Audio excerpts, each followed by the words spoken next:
ప్రియమైన తెలుగు మిత్రులకు నేను మీ doctor KM Paul. Miami America నుండి ఈ వీడియో చేస్తున్నాను. అసలు నేను ఇప్పుడు మాట్లాడకూడదు, ఎందుకంటే శాంతి చర్చల్లో చాలా బిజీగా ఉన్నాను. నిన్నటి వరకు అద్భుతమైన న్యూస్, ప్రెసిడెంట్ ట్రంప్ గారే ఇదే మయామి కాన్ఫరెన్స్లో వచ్చారు. నా మిత్రులు 300 మంది లీడర్స్ అటెండ్ అయితే యుద్ధం ఎందుకు జరుగుతుంది అంటే మీరు షాక్ అవుతారు. ట్రంప్ గారు అల్లుడైన జేరోడ్ కుష్నర్ యూదుడు, ఇజ్రాయేలీలందరూ యూదులు. ఇజ్రాయెల్లో ఉన్నవారే 180% ఈ యుద్ధం వద్దని.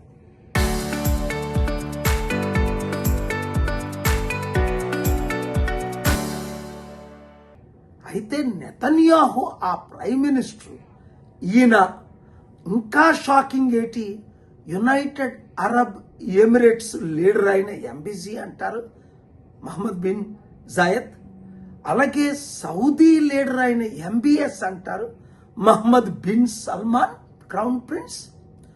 వీళ్ళు ఇచ్చిన డబ్బుతో, ఇంక చాలా పెద్ద విషయాలు ఇవన్నీ చెప్పకూడదు ఇప్పుడు, ఈ యుద్ధం జరుగుతుంది.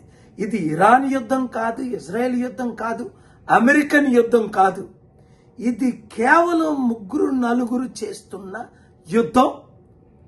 ఇది నేను మండే వరకు చెప్పను అని మన తెలుగు మిత్రులకు ఎందుకు చెప్తున్నాను అంటే, ఈ వీడియోలు రిలీజ్ చేయట్లేదు, నా మీటింగులన్నీ పిక్చర్స్ అన్ని రిలీజ్ చేయట్లేదు. మంగళవారం తర్వాత రిలీజ్ చేస్తాను. యుద్ధం ఆపడానికి సోమవారం వరకు డెడ్ లైన్ ఇచ్చాను అందరికీ. 7 పెద్దోళ్ళు 5 కలిశారు. ఎందుకు? ఇరాన్ లీడర్స్ ఒప్పుకున్నారు శాంతి చర్చలకు. మీరు వీడియోల్లో చూశారు. గ్రాండ్ అయటోలా ఇన్హెరిట్ అయిన ఆయనే మరలా వాళ్ళ అయటోలాని చంపుతాను అంటే కొత్త వారిని అబ్జెక్ట్ చేశారు. నెతన్యాహు 30 నిమిషాలు మాట్లాడాడు. ఈ యుద్ధం ఆపాలంటే 1, మనం అందరం ప్రార్థన చేయాలి. 2,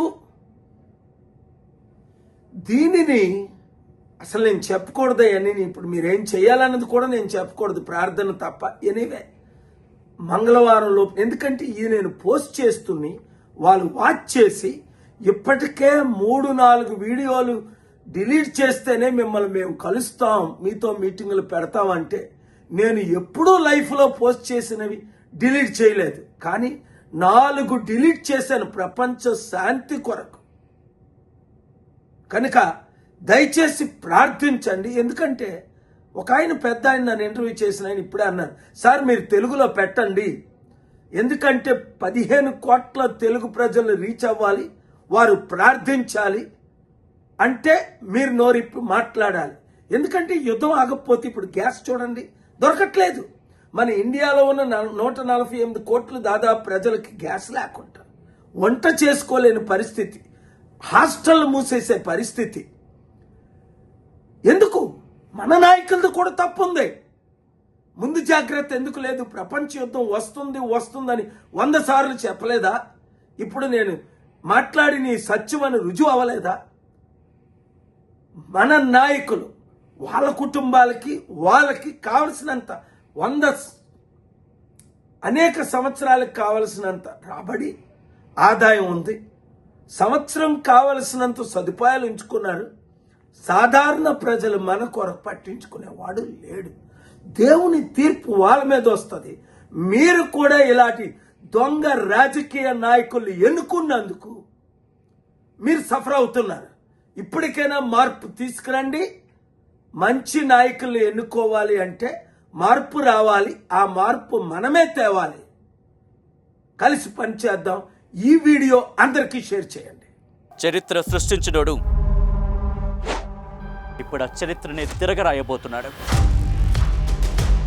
అబద్ధాల గోడల్ని బద్దలు కొట్టి నిజాలను రాగా మీ ముందుంచబోతున్నాడు.